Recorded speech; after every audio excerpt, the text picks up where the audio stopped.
So, you're working on a website, or maybe just browsing, and you need to refresh the cache for that site specifically.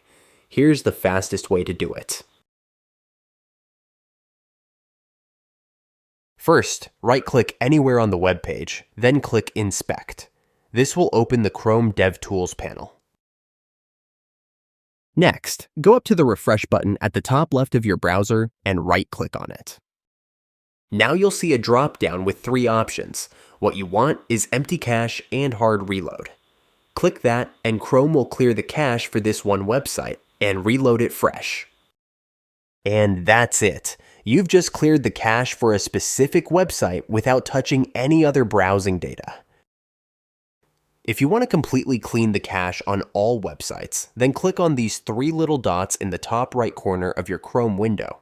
Click on Settings, then Privacy and Security on the left-hand side, and choose Delete Browsing Data.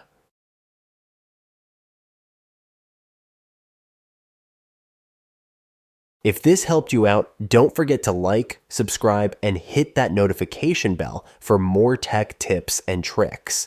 Thanks for watching, and I'll see you in the next video.